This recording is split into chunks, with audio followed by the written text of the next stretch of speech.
Arkadaşlar tekrar merhaba. Öpüyorum hepinizi.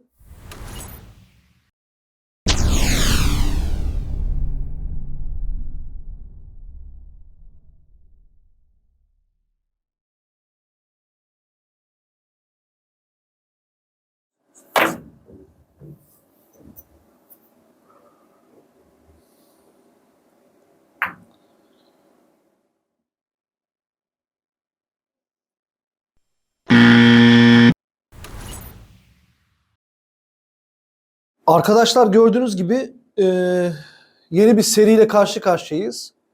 İlk önce artık şöyle bir karar kıldım. Seri atışlarını gösterirken tamamen pozisyon üzerine konuşacağım. Ve pozisyondan başka bir şey konuşmayacağım. Çünkü öyle de eleştiriler geldi. Usta lütfen serileri daha ayrıntılı anlat. Çünkü bir ortalamanın üzeri insanlar beni çok rahat anlıyorlar ama birin altı olan adamlar haklılar ve olayı tam analiz etmek istiyorlar.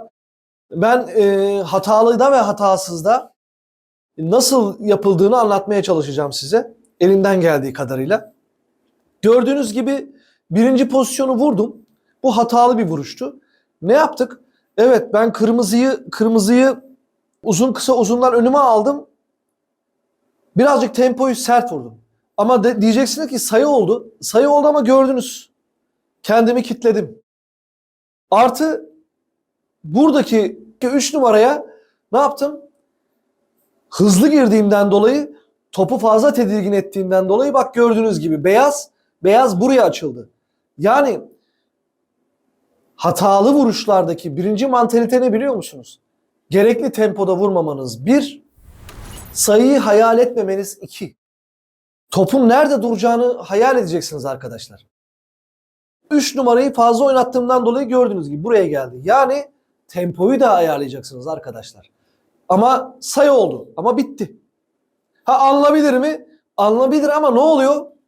Prosent düşüyor. Yani bu sayının alınışı şimdi ne oldu? %15, %20'ye düştü.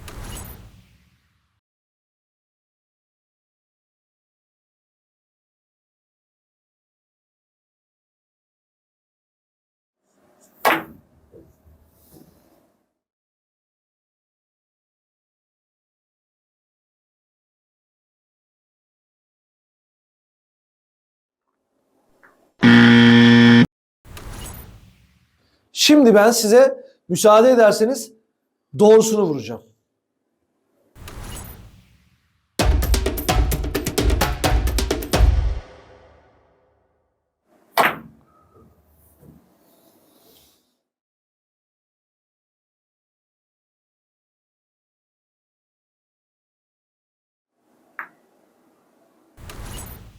Şimdi arkadaşlar gördüğünüz gibi doğrusunu denedik.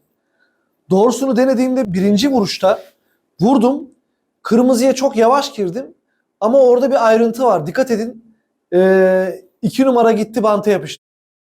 Yani herkesin düştüğü hatalardan bir tanesi. Usta oyuncularda bile var bu.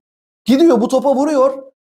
Kırmızıya vurduktan sonra buradan bu topa, yani 2 numaraya vurduktan sonra geliyor. Onu iyi hesaplamıyor. Orada top banta yapışıyor. Ya da banttan şu kadar açık kalıyor.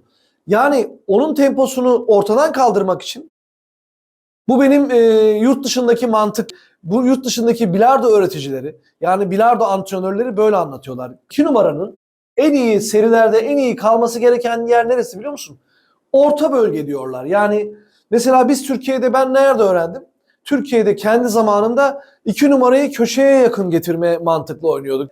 Nereden diyeyimse 5-6 yıla yakın hep köşeye getirme. Ama köşeye getirdiğinizde bazen kısır kalabiliyor pozisyonlar arkadaşlar. İşte bak, ortaya aldığımızda gördüğünüz gibi ne yaptım şimdi? 2 numaraya vurduktan sonra tempoyu birazcık uzun tutuyorum. Falsosunu zaten göstereceğim size. Onu Fatih arkadaşım ayarlayacak. Ne yapıyorum size? 2 numarayı gördünüz mü? Açtım. Onun temposunu iyi ayarlayacaksınız. Bir daha tekrarlıyorum. 3 numaraya giriş yavaş ama 2 numaranın temposunu öyle bir ayarlamanız lazım ki topu bakın açtığımda ortaya top hamile kalıyor. Şu anda istediğiniz gibi organize edebilirsiniz. İster sarıdan oynayabilirsiniz, ister kırmızıdan oynayabilirsiniz. topa vurduğunuzda bu seriyi zaten biliyorsunuz siz ama tempoya dikkat edin. Orada top uzun banta yapışmasın. O banttan açmanız için bir oktav temponuzu açmanız gerekiyor. Falso arkadaşlar gördüğünüz gibi yanaktan, yani tam şuradan, falso şuradan topun çeyreğini görüyorum. 2 numaranın çeyreğini görüyorum ama bakın sürerek atıyorum. Yani sürme vuruşla atıyorum arkadaşlar. Hızını tam ayarlamanız lazım. Evet arkadaşlar. Bugün de anekdot olarak şunu girebilirim. Tabii ki merak ediyorlar antrenmanla alakalı. Benim kendi hayatımda yaşadığım çok enteresan bir anekdot var.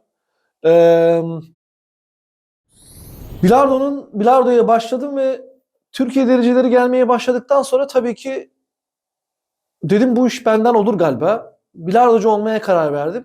Benim için realistik bir karardı ama sorun değil. Pişman değilim hiçbir kararımdan dolayı. Bence siz de verdiğiniz kararlardan dolayı pişman olmayın. Çünkü pişman olmak çok kötü bir duygu. Kimse tatmasın. Öyle istiyorum. Sabahları saat 8.30'da salona gitmeye başladım. Her sabah saat 8.30'da inanın.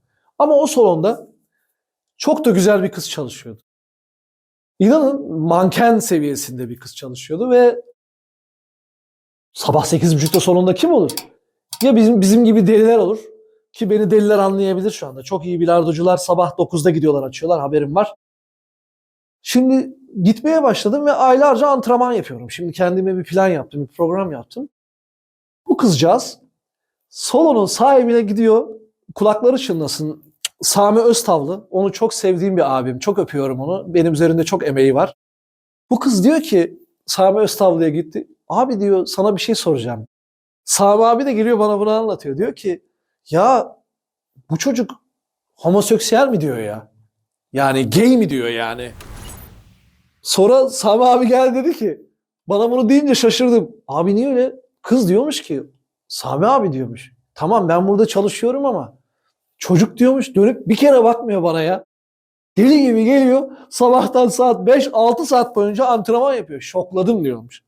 Arkadaşlar, bu işe öyle bir fokuslanmanız lazım ki işte o güzel bayanı görmeyecek hale gelmeniz lazım. Çünkü karşı cins var, yani erkek var, kadın var. O boyuta gelmeniz lazım. Bu gözlükleri taktıktan sonra inanın şu 3 toptan başka ve şu masadan başka hiçbir şey görmemeniz lazım. Öpüyorum sizi.